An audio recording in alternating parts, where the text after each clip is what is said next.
G'day, g'day, mate. G'day, mate. Good morning. Oh, I'm a little bit jaded. We're in the Hunter Valley and we did a very good wine tour yesterday, didn't we? We did. If you want to see a very funny video, go to my Instagram and look for a reel because it is Lois on fine form. I thought I was a kangaroo. Who doesn't think they're a kangaroo after 30 glasses of wine? But yeah, we're going to take you on a little walkie of our grounds. So yeah, we're in Australia. We're in the Hunter Valley, which is like big wine growing region, the first wine growing region in Australia.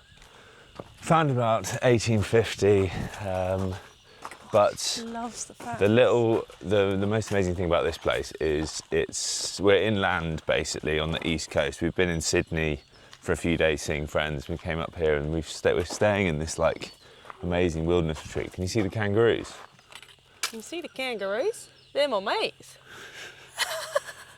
And then this mountain range behind us called the Broken Back Mountain Range, which is quite apt. It's been beautiful though. It's been nice actually because we've been on the coast the whole time, haven't we? Landed into Sydney and did some surfing, and then we've come inland, which has been really nice. And the temperature has dropped, which has been huge. So nice. Like, honestly, it was 2 days ago they had a heat wave, and obviously you can imagine a heat wave in Australia is no joke. So it was 44 degrees where we were.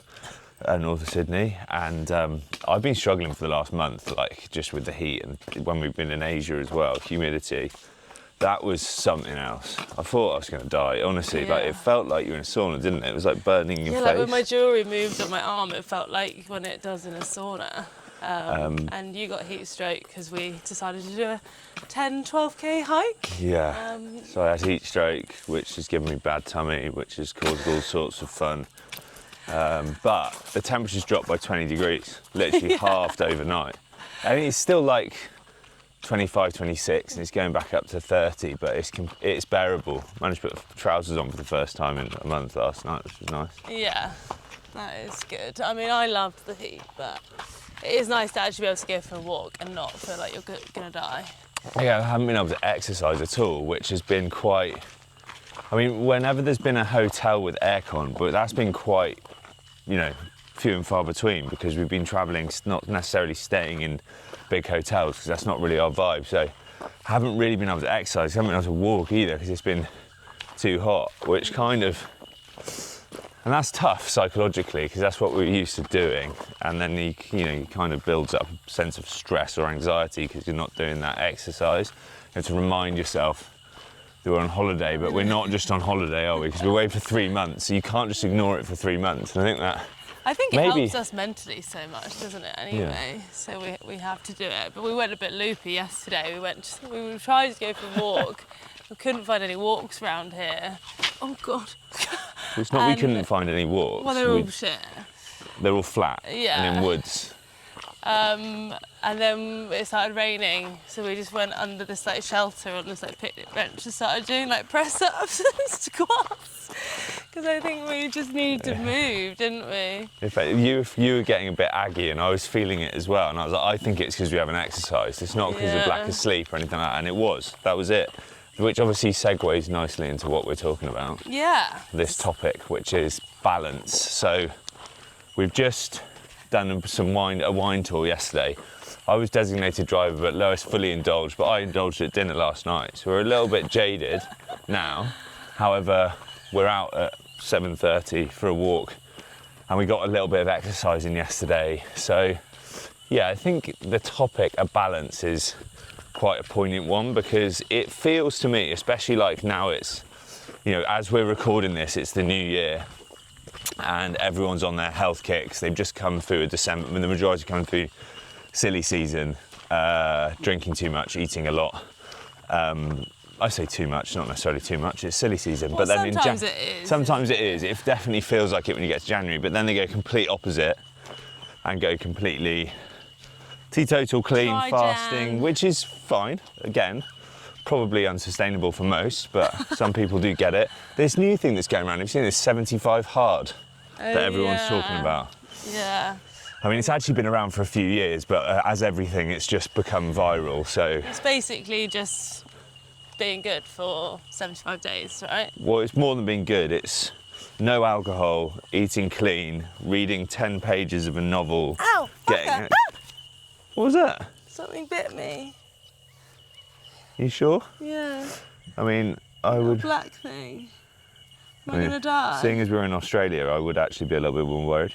Am I No. gonna die? What do you mean, look? Was it a flying? I don't know. How do you know it was black? Because I saw it on me.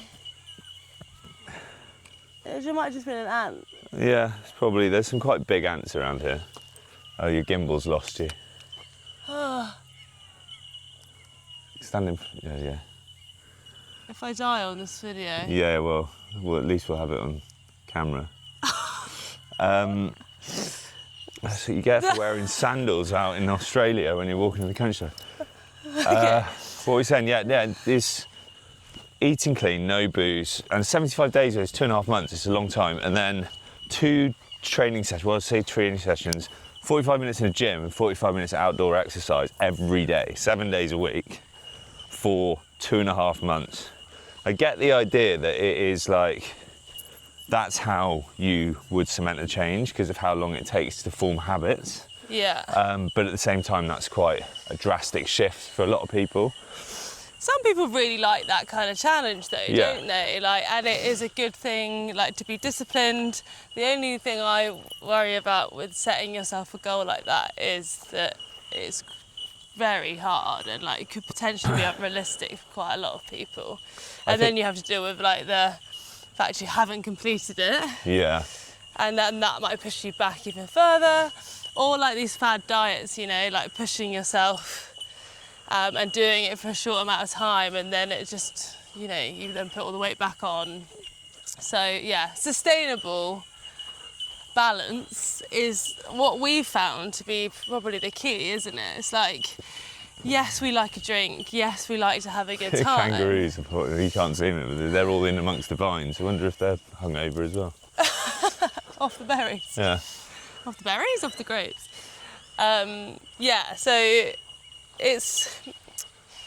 I think we have managed over the years to find a good level, haven't we? We've definitely had tipping points in the past where we've either, probably having too much fun rather than training too much. There's a kangaroo.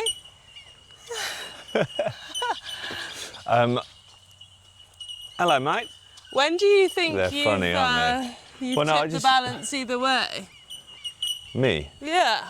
I mean, almost yearly, I'll probably go, you've got silly season in the summer when the festivals come, and I still love to have a good time in that respect. I like to have a drink with my mates. I like to go and party, like to go and let loose.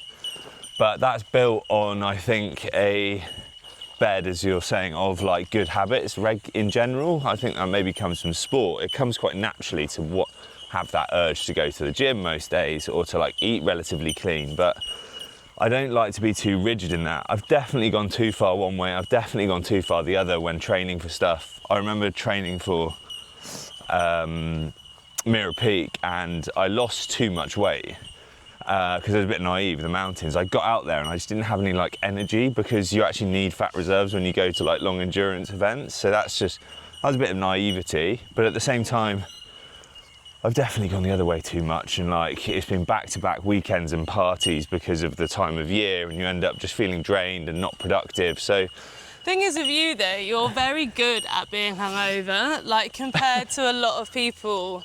Sometimes it's actually quite annoying. I'll want him to try and not go out as much, and you normally, if you're hungover, you can be oh yeah, maybe this isn't a good idea, but you just get up and get on with stuff. So I'm actually, you're quite good at it. I think it affects people differently, but I do think that 99% of a hangover is mental. And it's the two things. Not 99, lack of sleep and hydration, but most of it is anxiety. It's shit, I've got things to do. It's why people go, I just don't understand why I don't get hungover on holiday. It's because you haven't got anything to do. So your brain's relaxed about it. So if you can kind of ease into it and accept it. I think you've been getting, look at that big boy. Oh, he's going to square up to us. You reckon? The size of the nudges on him. You got to do this apparently. There we go.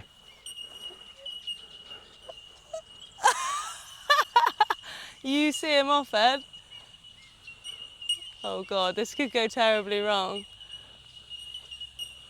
I don't think you should avoid him. I reckon he's been doing his reps in the gym, hasn't he? He looks pretty hench. Yeah. Right, just carry on. Yeah. Yeah, I think it is a mindset for sure, a hangover. But you definitely, yeah, I think you've been getting a little bit worse, haven't you? Like in terms of, you notice the effect in a week now, when you've had a big party at the weekend. I'm not 20 anymore. Yeah. I'm 37, so that's inevitable. But it's going back to your point earlier. It's like it's got to be personal to you. Like some people, I want to go back to what you were talking about, the challenges. I think it's really good to set yourself challenges and goals. You know, putting a marathon in place. When I've got a mountain in place, I'm much more like motivated to train. I have to do certain exercises almost daily anyway for my rehab. So those things are kind of non-negotiables. But for some people, you can't go from nothing to doing a 75 hard, for example, because you will give up. I mean, there'll be certain people out there who won't. I know there's got these extreme minds who just like to go straight for the ultra marathon rather than doing the half marathon. But the majority of people. That's not the sensible way to do it. But if you already have done a dry January, you already train regularly, you already do all these things, then why not give it a go? But I think it's about like normal life. And the problem I see a lot of the time is social media rewards the extremes. So you've got people who are complete hedonists, who are always at parties, or it seems like they're always at parties on these festivals all around the world.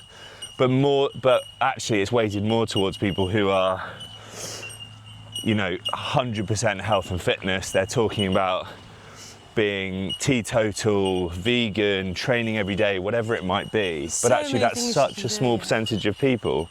And from the I'll call it fun, but the alcohol side, for example, I see a lot of the narrative around teetotal. Like you hear things like, I don't need alcohol to have fun. And that's fine for people, but it kind of is like implying that people that do drink need it to have fun. Yeah. And that's not fair because most of us sit in the middle, and I don't need alcohol to have fun, but I also have a lot of fun in the right moments with alcohol. Like as a social lubricant, I like to sit there when the sun's setting with my mates and have a couple of beers. What are you scared of now? Web. This is impossible, isn't it? Is this a good idea?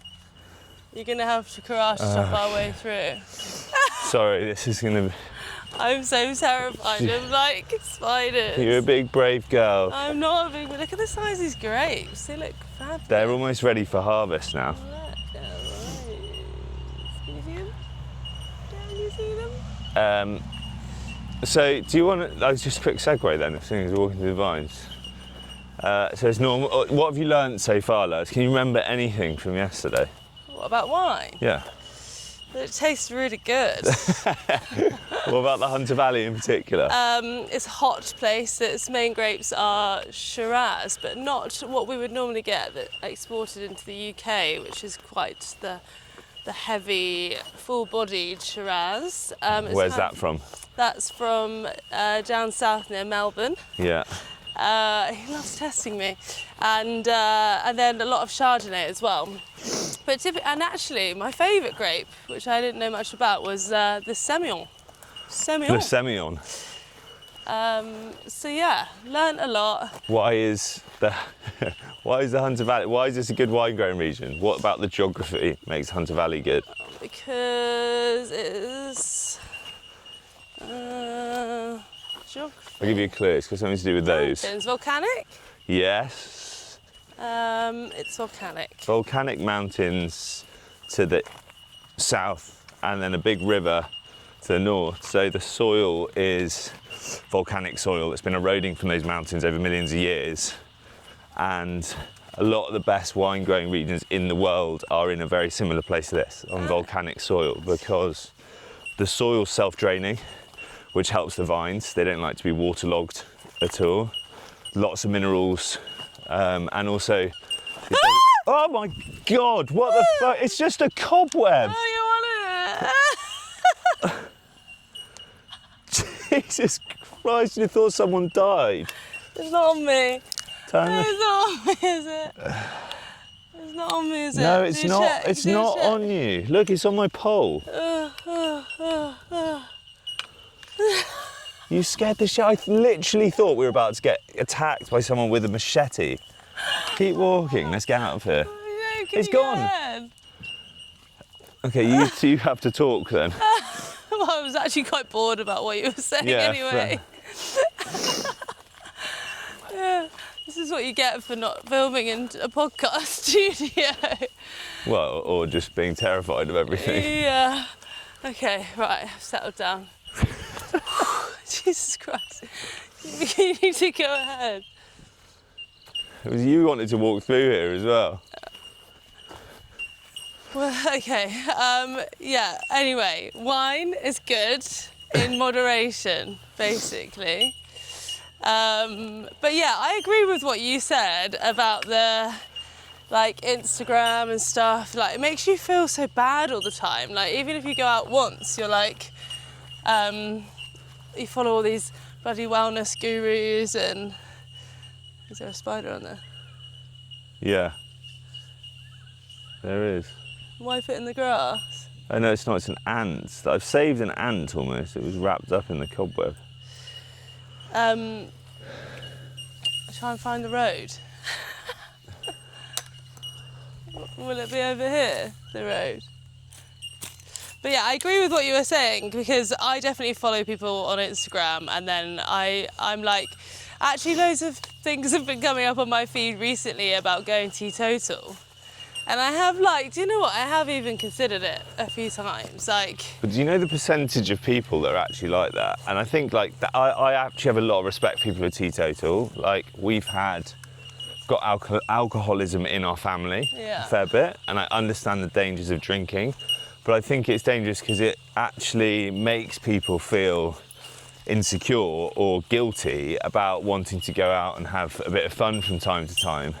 And it's not a real representation of the like general public. Like everything on social media, like the noisy extremes get rewarded more. And I'm not saying that people are trying to virtue signal or make others feel guilty. I think some probably are, but Yeah. it does naturally do that because people aren't on there all the time posting about them having fun or having a few drinks, or more importantly, just having that balance. And that's why, you know, put that video up of you thinking you were a kangaroo yesterday after having too much wine, but then yeah, that was just like a little bit silly and a little bit of fun, wasn't Yeah. it? I just think you can go too far with these things. If it starts getting out of hand, like, you've got to have really good awareness of your situation. Like, what are you drinking for? Are you drinking with friends? Are you drinking in the morning? Are you drinking on your own a lot? Like, if you can ask yourself those questions and it is for a nice reason, socially it's not affecting your life, it's not affecting anybody else too much, then it can be a very positive thing, especially with connection. And if you're feeling a bit like isolated, you go for a nice like time with your friends and relax and open up. if you just want to be a kangaroo around the You wanna be a bedroom from kangaroo time around to the- time. Yeah, it's quite fun. So, yeah, it is. This is stressful for you, isn't it? Yeah, it can be a really positive thing, basically. What about how to readdress the balance if you are one way or the other? Now, look, the caveat to this is like some people's complete social circles are in health and fitness, and being teetotal is their identity, or they've had to do it for certain reasons, and I completely respect Yeah. that. This isn't about that. It's You about shouldn't actually compare. like, it's about, I suppose, trying to normalise being a bit more normal. But what, like, would you say to someone who thinks they're normal and just finds themselves maybe going from one night out a week or 2 nights out a month to having more than a couple of pints or a bottle of wine 2 nights a week, or then 3 nights a week? Starts getting out of hand, basically. And often it creeps, doesn't it, I suppose? Yeah, that's the thing. I think, like I just said, like, you got to ask yourself those questions, and I suppose it, like, speak to some friends about it as well if you do think that you are getting out of hand with it. And I mean, it really depends, doesn't it? Because if it's actually a problem, then you've probably got to go teetotal, haven't you, for a bit, at least give it a go. But if it's just happening a little bit too much and it's affecting your productivity, then you can rein it in, right? Like, we've definitely done that in the last 3 years. Like, we always say, like, there's a time and a place. So if you're going down like the local pub every Friday, or then is that actually, are you actually having a really good time? Well, yeah, you ask yourself, because you might be like, if you just go to the local every Friday and that's your social time, like obviously we've also seen the loss of the pub really affecting people's mental health, and it's just as much about the meeting as it is about the drinking, but then it's how much you're drinking when you're there, right? It's like, are you there for the drinking or the meeting, etc. Yeah. But I think on a smaller scale, like instead of like intervention level, like where most people get to before that, it's like, why not give yourself a challenge?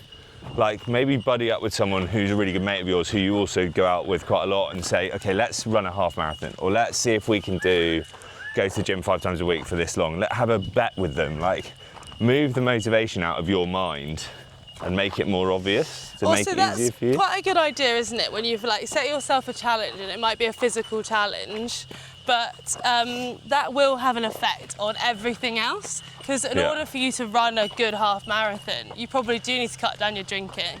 You probably do need to go to the pub a bit less. You just don't want to do your training run the next day when you're hungover, so you subconsciously just don't. And that's a better goal, isn't it, to have? It's a bit more realistic, so you cut it down. It's not like the sole focus of stopping drinking. The goal is a positive one. It's to run the half marathon, and then that has a knock-on effect. Yeah. We talk about that in coaching a lot, working towards something like, I want to be healthy rather than I want to stop smoking. Yeah, and breaking a cycle as well, isn't it? Like, it gives you that period to prove to yourself that if it's getting slowly, even over years, months or years, getting a bit more and more, you've got to break that. You've got to put like a stopgap in place to then readdress how you can then build that positive habits. Yeah. I think the one thing that we find quite tricky, I find tricky is our lack of routine. Like, out here, you mean? No, in general. Like across a month, across a week. Like, I don't know where I'm going to be. Almost like I'm in London, I'm at home. I'm like, we might be away on a trip, might be doing an M2M thing, and I find that lack of routine really hard to maintain the healthy side of the balance. Like when I'm at home for an extended period of time, and I think the longest I was at home for last year, and this is including trips to London, was 3 weeks. And I can notice myself getting fitter, in better shape, because I'll naturally get up, go to the gym, like do all of those things. But now when we're out and about and walking and stuff, it's and there is no routine. Your diet goes down the toilet a little bit. Where's my phone talking to me? See, my phone's telling me stats. Still run by his descendants. It's not even on. Why is she talking to you? So I need to talk to it, because who am I going to talk facts with? Yeah, her, because I'm bloody done with it. You managed to regurgitate some. Yeah, I do. I like the learning, really. It's just that you drone on about it for a bit too long. It's going in though. You used to not listen to one word. Now you're telling me stuff. What did you? I asked Lois randomly. Like, this is the kind of things that I do. What if she could name any of the countries in the top 10 least dense populations? So least people with biggest landmass. Obviously, because Australia's one of them, right? That was the fact. But she got that. That was number 4. But you also got. I've got all the top. You got 3 out of the top 4. I know. Greenland. Greenland, Mongolia, number 1. Australia. Yeah, unbelievable. Oh, I know. I don't know where that came A lot of the other ones are in Africa, but that was quite impressive. And then you were super. Who knew? Who knew? This brain actually engages now and again. But anyway, travelling and moving around and having a lack of routine makes being healthy difficult because of the not just the social side, it's actually less that, it's more like diet and being able to get to a gym and all of this sort of stuff. Yeah. But that's an excuse, I know that. Like, I've got plenty of mates who travel all the time and still get their routines in, like bodyweight exercises, and they'll just find a gym. Like Luke, like he literally just Googles wherever he is, like pay as you go gym. Bit difficult out here. We probably need to start doing that when we're in Byron Bay. Yeah, he's going to come back looking like, I don't know. A big fat fatty. A big fat fatty. A koala. A koala. I like koalas, they're cute. Yeah, we haven't seen it yet. But yeah, balance is key in order for you to feel good about yourself, right? So you can tip both ways. I think there's a lot of actually people who do go too much into the fitness side, and then you miss the enjoyment of life if your routine is so prescribed and you're taking all these supplements. You're not allowed to do anything within an inch of your life, are you? Like, everything's just planned and boring, so you can't have that as well. It's not all boring, but I think everyone's different, aren't they? But it's extremes, isn't it? Yeah, you need to have some balance. Which is tough. But yeah, again, like, you don't, like, that life might not be the right one for me, but it might be the right one for somebody else, which is absolutely fine. And if you do like to get a bit pissed with your mates every now and again, do not feel guilty for it. It is a lot of fun. Yeah. And I'll stand by that. It's just making sure there's some health around it, you know, before, after, whatever that might be. So I suppose this is more a message to people to say a license to continue to enjoy yourself, but also don't let it get out of hand. We've seen that happen before. We've teetered towards that. Everyone's version of out of hand's different, but make sure you earn your fun. In fact, earning your fun, that's interesting. Earn your fun, that Catch is so yourself. your mentality, isn't it? I suppose it helps drive balance, but you shouldn't need an excuse to go to like we go wine tasting yesterday, it's like, we need to go and do press-ups on a bench in the middle of a forest We're first. a bit weird like that, aren't we? I think like that is almost our generation, or maybe like the space that we're in with productivity. We are quite obsessed with it because we do love that feeling. Like, I love being productive, I love getting my work done. I love, like, we sometimes laugh with our mates, don't we, that like we do everything hard. Yeah. Like, we party hard, we work hard, we gym hard, which is not right for everybody. Like, some people really need to slow it down, and actually we're learning that as well. Yeah. Is that slowing down is good with us. Let's slow down hard. I've been like, I'm writing my third book at the moment, but I've been reading a lot this trip as well for the first time. I used to feel like reading, like I've always read from time to time, and like mostly non-fiction, but like I never just let myself just sit down and get lost in a book, and you're really good at that. Yeah, I like that. And I kind of just go, look, I'm going to do that this time, because also it's good for writing, you know, vocabulary and sentence structure and creativeness and all of those sorts of things. It doesn't have to be good for anything, you can just enjoy it. Caught me again. But I've absolutely loved it. And I suppose it's like, you said obsessed with productivity. I think doing nothing or getting lost in a book or sitting there and thinking about, or just like staring at a sunset and having a few beers can be just as productive as sitting down and doing an hour of work for your mind, being able to switch off. So that's all part of the balance as well at the end of the day, isn't it? Yeah. So maybe off the back of this video, just ask yourself how happy you are with your balance. Does it tip too much in certain times of the year?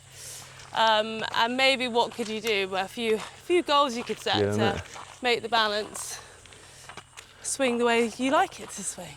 And also, don't worry if it swings too hard one way or the other. That happens to everyone. Just slowly but surely bring it back on track. Yeah. Yeah. Right. What are we up to now? Thank God we're away from animals. Let's go down and see those kangaroos. You don't want to walk past any sort of tree or bush, don't you? I'll get. Look, no spiders. Come